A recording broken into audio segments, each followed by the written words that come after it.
இன்றைய சிந்தனையாக உடல் வலியும் மன வலிமையும் அப்படிங்கிற தலைப்புல நாம கொஞ்சம் சிந்திக்க இருக்கிறோங்க.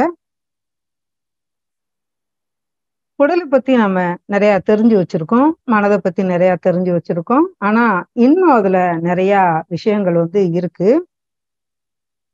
எல்லாருமே விரும்புறது என்னன்னா ஆரோக்கியமான உடல்நிலை தான் வேணும் அப்படின்னு நாம நினைக்கிறோம். ஏன்னா நம்ம வாழ்ற காலம் வரைக்கும் ஓடி ஓடி சேர்த்து அந்த ஆரோக்கியத்தை தொலைச்சிட்டு கடைசி காலங்கள்ல பார்த்தோம்னா அந்த சேமித்த பணத்தை பூரா உடலுக்காகவே அந்த ஆரோக்கியத்துக்காகவே நம்ம செலவழிக்கவும் செய்யறத இன்னைக்கு நம்ம பார்த்துக்கிட்டு இருக்கோம்.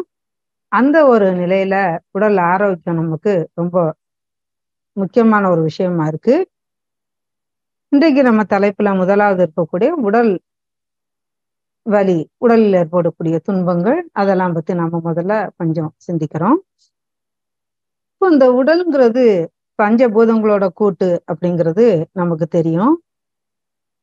நிலம், நீர், நெருப்பு, காற்று, விண்ணுன்னு சொல்லக்கூடிய இந்த பஞ்சபூதங்களும் நம்மளுடைய உடலை முழுவதுமே நமக்கு பல விஷயங்களை நம்ம அதை கண்டுபிடிக்கிறோம், தெரிஞ்சுக்குது. ஏன்னா மனவளக்கலையில நம்ம வந்த உடனே முதல் பாடமே நமக்கு உடலை பத்தி தான் சொல்றாங்க. அப்போ அந்த நிலம் கூடியதுதான் நம்முடைய உடலா இருக்கு. விண்ணுன்னு சொல்லக்கூடியது நம்முடைய உயிரா இருக்கு.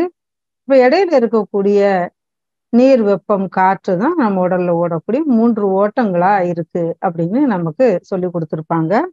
ரத்த ஓட்டம், வெப்ப ஓட்டம், காற்றோட்டம்.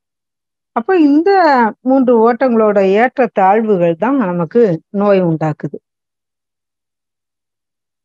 அதுபோல காயகல்பத்துல நமக்கு பாடம் நடத்தும் போதே வலி அப்படிங்கிறதுக்கு ஒரு விளக்கமும் சாமிஜி அவங்க சொன்னதை நம்மளுக்கு நம்முடைய ஆசிரியர்கள் எல்லாரும் கொடுத்துருப்பாங்க.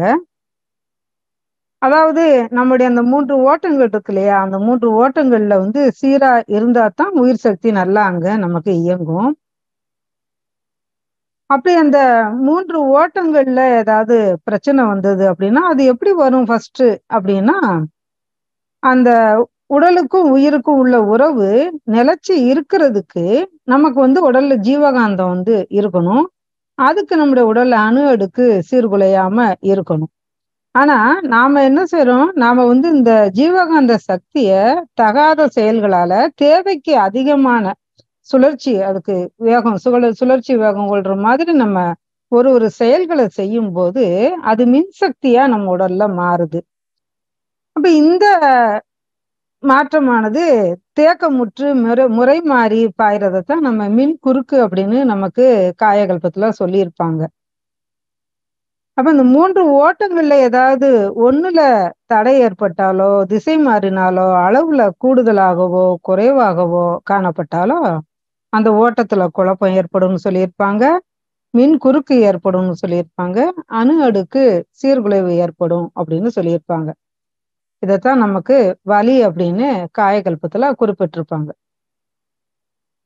மிகினும் குறையினும் நோய் செய்யும் நூலோர் வழி முதலா எண்ணிய 3 அப்படின்னு திருக்குறள்ல சொல்லியிருக்காரு. அதுக்கு ஏற்றபடி இந்த 3 ஓட்டங்களை சீர்படுத்தி புலனை அடக்கி வாழ்ந்தாலே நம்ம வாழ்க்கை நலம் உள்ளதாகவும் நல்ல ஸ்ட்ராங்கா வலிவுள்ளதாகவும் நம்ம வச்சுக்கலாம். ஆனா நம்ம எப்பவுமே பாத்தீங்கன்னா ஏதாவது ஒரு வலியோட தான் வச்சுக்கிட்டே இருக்கோம் நம்முடைய உடலை. ஒரு குறிப்பிட்ட வயசுக்கு மேல எல்லாருமே இந்த மாதிரி நிறைய துன்பங்களை அனுபவிக்கிறோம். ஏன்னா இந்த உடல் முழுவதும் இந்த ஜீவகாந்தம் நிறைஞ்சிருக்கு. இந்த ஜீவகாந்த குறைபாடு ஏதாவது ஒரு இடத்துலயோ சில இடங்கள்லயோ நமக்கு ஒரு பொருந்தா உணர்வு ஏற்படுத்து. முதலாவது சொன்னது ரத்த வெப்ப காற்றோட்டத்துடைய ஏற்றத்தாழ்வுகள் நோயின்னு சொல்றோம், வலின்னு சொல்றோம். அடுத்ததான் பார்த்தோம்னா ஜீவகாந்த குறைபாடு, அதுவும் ஏதாவது ஒரு இடத்துல பொருந்தா உணர்வை ஏற்படுத்துது. அப்போ உடல் முழுவதும் சுழன்று ஓடிக்கொண்டிருக்கக்கூடிய அந்த உயிர் சக்தியோட சுற்றோட்டம் எல்லா செல்களுக்கும் ஜீவகாந்தத்தை கொண்டு போய் உடலை கட்டமைக்குது. இதுவும் நமக்கு காயகல்பத்துல சொல்லியிருப்பாங்க. இப்ப இதுல ஒரு தடையோ தேக்கமோ ஏற்படும் போது அதை நம்ம வலியாகவும் துன்பமாகவும் உணர்றோம். அப்போ உடலிலோ மனதிலோ ஏற்படக்கூடிய பிரச்சனைகள் இருக்கு இல்லையா இன்னைக்கு காலகட்டங்கள்ல, அப்போ இந்த பிரச்சனைகளுக்காகத்தான் நம்முடைய பொருளாதாரத்துல ஒரு பெரும் பகுதி நமக்கு செலவாயிட்டே இருக்கு. இதத்தான் நம்ம முன்னோர்கள் வந்து ஒரு பழமொழியா சொல்லி வச்சிருப்பாங்க. உண்ணாம திங்காம அண்ணாமலைக்கு கொண்டு போய் கொடுக்குறோம் அப்படின்ட்டு. ஏன்னா வைத்திய செலவு வரும்போது அந்த மாதிரி சொல்லுவாங்க. இப்ப அந்த அளவுக்கு வந்து பாத்தீங்கன்னா, இதுலயே நம்முடைய பெரும்பகுதியான பொருளாதாரத்துல நம்ம குறையக்கூடிய அளவுல அதுக்கே நம்ம செலவழிக்கக்கூடிய அளவுல இன்றைய நிலைமை இருக்கு. அதனாலதான் இன்னைக்கு மருத்துவமனைகள்லயும், அதை சார்ந்த ஸ்கேன் சென்டர்கள்லயும், லேபுகள்லயும், உடற்பயிற்சி கூடங்கள்லயும் மக்கள் எப்பவுமே நிறைஞ்சு காணப்படுறாங்க. ஒரு ஸ்கேன் சென்டருக்கு போய் ஒரு ஸ்கேன் எடுக்க போனோம்னா, ஒரு ஃபுல் டே நமக்கு தேவைப்படுது. அந்த அளவுக்கு அங்க கூட்டங்கள் வந்து இருந்துகிட்டே இருக்கு. முன்னாடி வந்து பார்த்தோம்னா, நம்முடைய அன்றாட வேலைகளே நமக்கு உடற்பயிற்சியா அமைஞ்சுச்சு. இப்போ அந்த உழைப்பு இல்லாததால, நடைப்பயணம் செல்வோரும், காலையில, மாலையில பீச் ஓரம் பயிற்சி பண்றவங்களும், ஜிம்களிலும், உடற்பயிற்சி கூடங்களிலும் நாம சென்று பயிற்சி எடுக்க வேண்டிய கட்டாயம் நமக்கு ஏற்பட்டிருக்கு. இந்த விழிப்புணர்வு மக்களுக்கு வந்தது ஒரு விஷயத்துல நல்லதுதான் இருந்த போதிலும், நாம நன்மை அப்படின்னு நினைச்சு எடுக்கக்கூடிய உணவுப் பொருட்கள் கூட இன்னைக்கு நிறைய துன்பத்தை தான் நமக்கு தருது. நாம எடுக்கக்கூடிய உணவுப் பொருட்கள் நமக்கு எவ்வளவு உடல் வலிமையை தருதோ, அதே அளவுக்கு உணவுகளின் மூலம்தான் நம்முடைய ஆரோக்கியம் கெடவும் செய்யுது. அதுக்கு மேலா சுற்றுப்புற மாசு, இயற்கையை மனிதன் தன்னோட சுயநலத்துக்காக பாழ்படுத்தி வச்சிருக்கிறது, இது போன்ற காரணங்களாலையும் பல பிரச்சனைகளை இந்த உடல் வந்து ஏற்றுக்கொள்ள வேண்டிய சூழல் இருக்கிறதால, உடல் ஆரோக்கியத்தை காக்க வேண்டிய கட்டாயத்துல நம்ம எல்லாருமே இருக்கோம். அடுத்ததா நம்ம உடலை பார்த்திருக்கோம். இப்ப வந்து நம்ம மனதுக்கு வரலாம். இப்போ நமக்கு மனத்தை பத்தி நிறைய பாடம் நடத்தியிருக்காங்க. இப்ப மன அலைச்சூழல் அப்படின்னு சொல்லியிருப்பாங்க. அதாவது இந்த மன அலைச்சூழல் அப்படிங்கிறத நுண்ணிய நீளத்துக்கு கொண்டு வர்றதுக்கான பயிற்சி தான் அகத்தவம் அப்படின்னு சாமிஜி சொல்லியிருக்காங்க. அப்போ அந்த உடல் நலத்துக்காக நம்ம எப்படி உடற்பயிற்சி பண்றோமோ, அந்த மனதோட மதிநுட்பத்தை பெருக்கிறதுக்காக இந்த அகத்தவம், அதாவது இது ஒரு உளப்பயிற்சி அப்படின்னு சொல்றாங்க. உடற்பயிற்சி மாதிரி இது ஒரு உளப்பயிற்சி. இப்ப இந்த அகத்தவத்தை நாம செய்யணும். இந்த அகத்தவத்தின் மூலமா அலைச்சூழலோட வேகத்தோட எண்ணிக்கைய நாம எந்த அளவு வேணுமோ அந்த அளவு நம்ம விரும்புற மாதிரி அமைச்சு கொள்ளக்கூடிய ஒரு தன்மை வந்து நம்ம மனதுக்கு தானாவே கிட்டும். இப்ப நம்ம வேணுங்கும் போது நம்முடைய மன அலைச்சலை கூட்டவோ குறைக்கவோ நம்மளால முடியும் அப்படிங்கிற ஒரு இடத்துக்கு நம்மளால கொண்டு போக முடியும் நம்முடைய மனதை. இப்ப நமக்கு எதுக்காக தவம் கொடுத்துருக்காங்க? மனம் வந்து போதிய தெளிவும் விழிப்புணர்வும் இல்லாத காரணத்தாலதான் அளவுக்கு அதிகமான புலனின்ப கவர்ச்சியால உடல் நலமும் சேர்ந்து கெடுது. உடல் நலமும் கெடுது, மனநலமும் கெடுது. அதனால இந்த மனதை நம்ம சரியான நிலைக்கு கொண்டு வர்றதுக்கும், நம்முடைய சிந்தனை ஆற்றலை நம்ம உயர்த்துறதுக்கும் இந்த தவம் நமக்கு ரொம்ப அவசியமா இருக்கு. இந்த தவத்தாலதான் நமக்கு மன தூய்மை வருது. இந்த தவத்தாலதான் நமக்கு மன உறுதியும் வருது. ஒரு சின்ன கதை ஒண்ணு. அதாவது ஒரு வில்வித்தை வீரன் ஒருத்தன் இருந்தான். ஒரு இளைஞன். அவன் பெரிய வீரன் வில்வித்தையில. ரொம்ப ஆணவத்தோட எப்பவுமே இருப்பான். வில்வித்தையில சிறந்தவன் அப்படிங்கிறதுனால. அப்ப ஒரு தடவை அவன் ஒரு ஜென் துறவிய வந்து பாக்குறான். அப்ப அந்த ஜென் துறவிட்ட என்ன கூட உங்களால வில்வித்தையில போட்டி போட்டு ஜெயிக்க முடியுமா அப்படின்னு சொல்லிட்டு கேட்கறான். அப்ப அந்த ஜென் துறவி என்னால முடியும் வான்னு சொல்லிட்டு கூப்பிடுறாரு. அப்ப 2 பேருக்கும் போட்டி நடக்குது. அப்ப தூரத்துல ஒரு பொம்மை இருக்கு. அந்த பொம்மைய தொங்க விட்டு அந்த பொம்மையோட கண்ணுல இந்த இளைஞன் வந்து கரெக்டா குறிபார்த்து அந்த கண்ணுல வந்து தன்னோட அம்பால அடிக்கிறான். அடிச்ச உடனே அப்படியே இன்னொரு அம்பையும் பின்னாடியே எய்து அந்த அடிச்ச அம்பு இருக்கு இல்லையா, அதை அப்படியே 2ஆ பிளந்து காட்டுறான். இது ஒரு வித்தையில ஒரு வகை. அப்போ அந்த பார்த்தோன்னே அந்த ஜென் துறவி வந்து சபாஷ்பா ரொம்ப அருமையா பண்ண அப்படின்னு சொல்லி சொல்றாரு. அப்ப நீங்களும் அது மாதிரி பண்ணுங்கன்னு சொல்லும்போது அவரும் அதே மாதிரியே அடிச்சிடுறாரு. ஏன்னா அவரும் வில்வித்தையில சிறந்தவர் தான். சரி அப்படின்ட்டு அப்ப அடுத்த போட்டி வைக்கிறாங்க. அப்ப அடுத்த போட்டி வந்து 2 மலைகளுக்கு, பெரிய மலைகள், அந்த மலைகளுக்கு இடையில வந்து நடக்குது. அந்த 2 மலைக்கு இடையில வந்து ஒரு மரத்தாலான ஒரு தொங்கு பாலம் போட்டிருக்காங்க. இங்க இருந்து அந்த கிராஸ் பண்ணி போறதுக்காக. அப்ப அந்த தொங்கு பாலத்துல வந்து நம்ம நடந்தாலே அது ஆடும். அந்த இடத்துல போய் அந்த துறவி நடுவுல நின்னுகிட்டு தூரத்துல இருக்கிற ஒரு பழத்த வந்து வில்லால அடிச்சிடுறாரு. ஏன்னா துறவிகள்லாம் வந்து தவத்தின் மூலமா ரொம்ப நுண்ணிய நிலையில இருக்கக்கூடியவங்க இல்லையா? அதனால அவருக்கு வந்து அந்த மன ஓர்மை இருக்கு. அப்ப அத வந்து அவர் அடிச்சிடுறாரு. அடுத்து இந்த இளைஞனோட முறை, "நீ அடிப்பா" அப்படின்னு சொல்லி சொல்றாரு. சரின்னு இவன் பாலத்துக்கு நடுவுல போய் நிக்கிறான். நிக்கும்போதே அந்த பாலம் வந்து ஆடுது. அ அவனால பேலன்ஸ் பண்ணி நிக்க முடியல. கீழ பார்த்தா அதல பாதாளத்துல 2 மலைக்கு கீழ பெரிய பாதாளமா இருக்கு. மேல இருந்து விழுந்தோம்னா உடம்புல எலும்பு கூட மிஞ்சாது. அவ்வளோ ஒரு பள்ளமா இருக்கு. இத பார்த்த உடனே அவனுக்கு கை கால்லாம் உதற ஆரம்பிச்சிருச்சு. அப்போ அந்த பழத்த அடிக்க ட்ரை பண்றான். அவன் ஒரு இத இலக்கு வச்சானா, அந்த அம்பு வந்து வேற பக்கம் போகுது. அவனால அடிக்க முடியல. அப்போ வந்துடுறான். தோத்துடுறான் அவன் வந்துடுறான். அப்ப அவரு சொல்றாரு, "உன்னோட வில்லுல இருக்கக்கூடிய உறுதி உன்னோட மனதுல இல்ல" அப்படின்னு சொல்லி அவன வந்து எடுத்து சொல்லி, அவனுக்கு வந்து தவ முறைகள்லாம் சொல்லிக் குடுக்குறாரு. அப்ப அவரு சொன்ன அந்த உறுதி, அந்த மன வலிமை எப்படி வரும்? நம்ம சாதாரணமா ஒரு மனுஷனுக்கு எப்படி வரும் அப்படின்னு பார்த்தோம்னா, தவத்தால வரும். இப்போ அம்மா வந்து சாந்தி தவம் எடுத்தாங்க.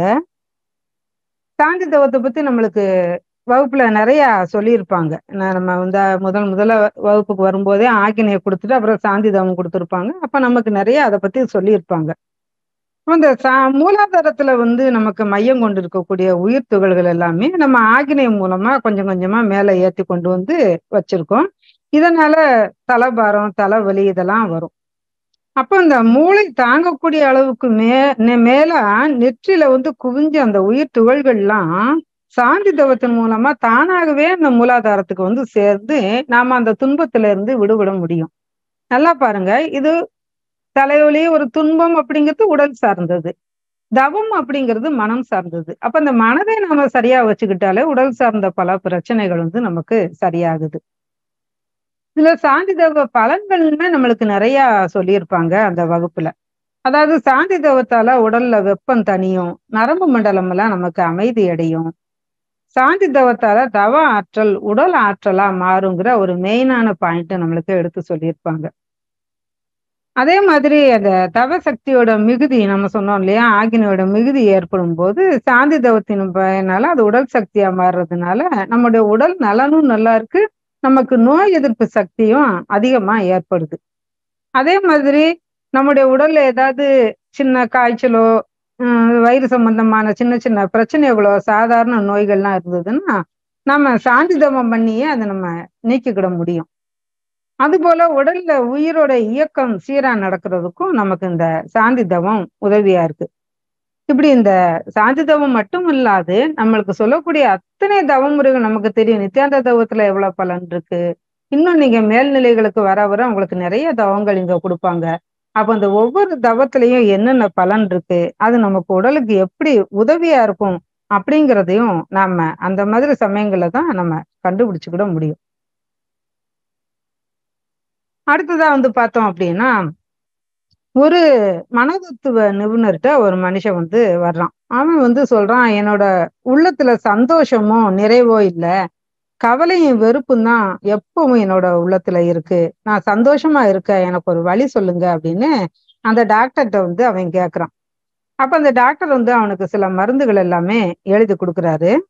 குடுத்துட்டு எக்ஸ்ட்ராவா ஒரு அட்வைஸும் பண்றாரு. அதாவது நம்மோட ஊர்ல ஒரு சர்க்கஸ் நடக்குது. அதுல ஒரு கோமாளி வந்து எல்லாரையும் சிரிக்க வைக்கிறான். அவன பார்த்து அவன் பேசுறத கேட்டு சிரிக்காதவங்களே இல்லப்பா. அப்ப நீயும் அங்க போ. கொஞ்ச நேரமாவது நீ வந்து உன்னோட கவலைய மறந்து கொஞ்சம் சந்தோஷமா, ரிலாக்ஸ்டா இருந்துட்டு வா அப்படின்னு சொல்லி அவரு சொல்றாரு. அப்ப அந்த வந்த மனிதன் சொல்றான், நான் தான் அந்த கோமாளி அப்படின்னு. மற்றவங்களுக்கெல்லாம் பார்க்குற மாதிரி அவங்களுக்கு முன்னாடியே நான் சந்தோஷமா நடிச்சு அவங்கள சிரிக்க வைக்கிறேன். ஆனா என்னோட உள்ளமோ எப்பவும் வேதனையிலேயே இருக்கு. நெறைய பேரு மகிழ்ச்சியா இருக்கிற மாதிரி நெனச்சுக்கிட்டு டெய்லி நம்ம நடிச்சுக்கிட்டு இருக்கோம். இதுதான் அந்த கோமாளி சொல்றான். என்னோட மனசு எப்பவுமே வேதனையிலேயே இருக்கு அப்படின்னு. அப்ப நம்ம வெளியில சந்தோஷமா இருக்கிற மாரி நடிச்சாலும் கூட மனதளவுல நெறைய துன்பங்கள நம்ம எல்லாருமே சுமந்துக்கிட்டு தான் இருக்கோம். அதனால தான் கஷ்டப்படும் போதும் சிரிக்கணும் அப்படின்னு சொல்லி சொல்லுவாங்க. நடிகர் திலகம் கூட ஒரு பாட்டுல சொல்லுவாரு, ஒரு படத்துல, "பாம்பு வந்து கடிக்கையில், பாழும் உடல் துடிக்கையில், யார் முகத்தில் பொங்கி வரும் சிரிப்பு" அப்படின்னு. இப்போ நம்ம நினைச்சாலும் கூட நம்முடைய மனதை மாற்றிக்கொள்ளக்கூடிய அளவுக்கு சில சமயங்கள்ல நமக்கு வாய்ப்பு ஏற்படுறது கிடையாது. ஆனா எல்லா சமயங்களையும் மனத ஒரே நிலையில வைத்திருக்க நாம பழகணும். ஏன்னா காரணம் என்ன அப்படின்னு பார்த்தோம்னா, உடலுக்கும், மனதுக்கும் நெருங்கிய தொடர்பு இருக்கு. 2ம் வேற வேற போல தோணுனாலும் 2மே ஒண்ணுதான். ஏன்னா எல்லாமே வந்து ஒண்ணுக்கொண்ணு தொடர்பு இருக்கிறதுனால. இப்போ உதாரணமா வந்து பார்த்தோம்னா, நம்ம உடலுக்கு ஒரு பிரச்சனை வந்துருச்சுன்னு வச்சுக்கோங்களேன். ஒரு தீர்க்க முடியாத பிரச்சனை இருக்கு அப்படின்னா, நம்ம மனசும் அந்த இடத்துல ரொம்ப ஒரு தளர்வான நிலையில தான் இருக்கும். எப்ப நம்ம வந்து இந்த உடல் ஆரோக்கியம் பெற்று எந்திரிக்க போறோம்? எப்ப 4 பேத்த போல நம்ம வெளியில போறோம்? நம்முடைய வேலைகள்லாம் நம்ம எப்ப பார்க்க போறோம்? இப்படி எல்லாருக்கும் நம்ம பாரமா இருக்கோமே! அப்படின்னு நினைச்சு நினைச்சு அவங்களுடைய மனதோட ஆரோக்கியமும் கெடும். அதேபோல நம்முடைய உடல் நல்லா இருந்தாலுமே கூட, மனதுல சின்ன ஒரு சஞ்சலம் இருந்துச்சுன்னா, அந்த உடல் வந்து அன்னைக்கு வேலைக்கு கூட ஒத்துழைக்காது. இப்ப நம்ம டெய்லி செய்யக்கூடிய வேலை தான், நம்ம குடும்பத்துல ஒரு பிரச்சனையோ, வெளியில நமக்கு ஏதாவது ஒரு பிரச்சனையோ நடந்திருக்கு அப்படின்னா, அன்னைக்கு பார்த்தோம்னா நம்மளால அன்றாட வேலைகள கூட நம்ம செய்ய முடியாத ஒரு சூழ்நிலையில தான் நம்ம இருப்போம். அப்போ உடல் சோர்வுற்றாலும் மனது பாதிக்கும். மனதுல ஏதாவது ஒரு சோர்வு வந்தாலும் நம்முடைய உடல் பாதிக்கும் அப்படிங்கிறது நம்ம தெரிஞ்சுக்கலாம். அப்போ ஒண்ணோட ஒண்ணு கெடாம பார்த்துக்கிடக்கூடிய ஒரு தகமையை நம்ம வந்து வளர்த்துக்கணும். இதுக்கு மனதுல வந்து நம்மளுக்கு ஒரு உறுதியும், ஒரு வலிமையும் இருக்கணும். "எண்ணிய எண்ணியாங்கு எய்துவ எண்ணியர் திண்ணியராகப் பெறின்" அப்படின்னு தெய்வப்புலவர் கூட சொல்லியிருக்கிறாரு. அதான் எண்ணியதை செயல்படுத்துறதுல மனது உறுதியுடையவங்களாக இருந்தா, அவங்க எண்ணியவாறே வெற்றி பெறுவாங்க அப்படின்னு அதுக்கு அர்த்தம். அப்ப என்ன அர்த்தம் அதுக்கு சொல்றாங்கன்னா, மனச வந்து நம்ம ஸ்ட்ராங்கா வச்சுக்கணும் அப்படிங்கிறத தான் அங்க சொல்றாங்க. இதை மீறி நமக்கு ஒரு துன்பம் வந்ததுன்னா, நம்ம அறிவால ஆராயணும். இந்த துன்பம் வந்து நமக்கு ஏன் வந்துச்சு அப்படிங்கிறத அறிவால ஆராயணும். அதுக்கு தானே நம்ம மனவளக்கலைக்கு வந்து இவ்வளவு பாடங்கள நம்ம கத்துக்கிறோம். சாமிஜி சொல்றாங்க, என்னைக்கோ ஒரு காரியம் தவறா செஞ்சாலும், அந்த தவறு பாவ பதிவா பதிஞ்சு, காலத்தால அதற்குரிய துன்பத்த ஒவ்வொருவரும் அடையத்தான் வேணும் அப்படின்னு அழுத்தமாவே சொல்லுவாங்க. இதுதான் இயற்கை நியதி அப்படின்னும் சாமிஜி சொல்லுவாங்க.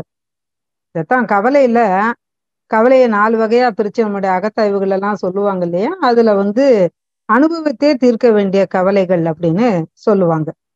இப்ப சில துன்பங்கள் வந்து நமக்கு வந்துருச்சு அப்படின்னா, ஒரு தீராத நோயோ, அல்லது குடும்பத்துல ஏற்பட்ட சில இழப்புகளோ, உயிர் இழப்புகளோ, வேற ஏதாவது உறுப்பு இழப்புகளோ, இந்த மாதிரி நமக்கு நடந்துருச்சு அப்படின்னா, இது வந்து நம்முடைய பாவ, புண்ணிய பலன்களோட தொடர்ச்சின்னு நெனச்சு, நம்ம வந்து அத ஏத்துக்கிட்டு அனுபவிச்சு தான் அத தீர்க்கணும் அப்படின்னு சொல்லுவாங்க. இன்னொன்னு ஒண்ணு இருக்கு. அதாவது பிராயச்சித்தம் அல்லது மேல்பதிவுன்னும் நம்மளுக்கு துன்பங்களுக்கு சொல்லியிருப்பாங்க. இப்ப நம்ம அ அருட்பெருஞ்சோதி வள்ளலார் இதுல எடுத்துக்கிட்டோம் அப்படின்னா, பெரிய தீர்க்க முடியாத துன்பங்கள் வந்ததுன்னு வச்சுக்கோங்களேன். உதாரணமா ஒரு கேன்சர் மாரி துன்பங்கள் நமக்கு வந்துச்சு அப்படின்னா, மருந்தோட சேர்ந்து முடிஞ்ச அளவு பிறருக்கு பசியாற்றணும் அப்படிங்கிற ஒரு இதையும் சொல்றாங்க. ஏன்னா அது எதுக்காக சொல்றாங்க? மத்தவங்களுக்கு தேவைப்படும்போது அந்த பசிய நம்ம தீர்க்கிறோம் அப்படின்னாலே நமக்கு அது ஒரு மேல் பதிவா, ஒரு புண்ணிய பதிவா சேர்ந்து நம்முடைய முன்னாடி உள்ள பாவ பதிவு இருக்கு இல்லையா? அது கழியறதுக்கு நமக்கு வாய்ப்பு இருக்கு அப்படிங்கிறதுக்காக அந்த மாரி சொல்லியிருப்பாங்க. அப்ப அந்த அளவுல வந்து பார்த்தோம்னா, நம்ம வந்து மேல மேல புண்ணிய பதிவுகள் போடும்போது, இந்த சில கவலைகள், சில துன்பங்கள்ல இருந்து நம்ம வெளிவரதுக்கும் நம்மளால முடியும். இப்படி நெறைய விஷயங்கள் வந்து நம்ம உடலையும், மனதையும் சார்ந்து சார்ந்து தான் நம்மளுக்கு வந்துகிட்டு இருக்கு. அப்போ இந்த இதுக்கு சாமிஜி ஒரு கவிதை மூலமா கூட ரொம்ப அருமையா சொல்லியிருப்பாங்க. அதாவது, "உடலுக்கு உரமளிக்கும் உழைப்பும், ஒழுங்கோடு கொள்ளும் உணவும், உளத்திற்கு உயர்வளிக்கும் கல்வியும், உள்நாடி நிற்கும் தவமும்." இது 4 இது எல்லாமே வேணுமாம். எது எல்லாம் எதுக்கு வேணும் அப்டின்னா, ஹெட்டிங்லயே அழகா குடுத்திருப்பாங்க. உடல் நலம், உளநலம் அப்படின்னு. அதாவது நல்லா உழைக்கணும். அது நம்ம எடுத்துக்கக்கூடிய உணவு வந்து உ சரியான உணவா இருக்கணும்.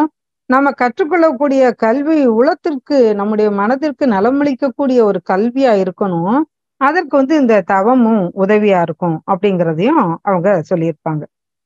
அப்போ சாமிஜி இவ்வளவு நிறைய விஷயங்கள் நமக்கு எடுத்து சொல்லியிருக்காங்க. அப்படி சொன்னாலும் கூட நாம அதை தொடர்ந்து நம்ம செயல்படுத்தி வாழ்றோமா அப்படிங்கிறதுலதான் நம்முடைய செயல்பாடும் நம்முடைய உடல் மன ஆரோக்கியமும் இருக்கு.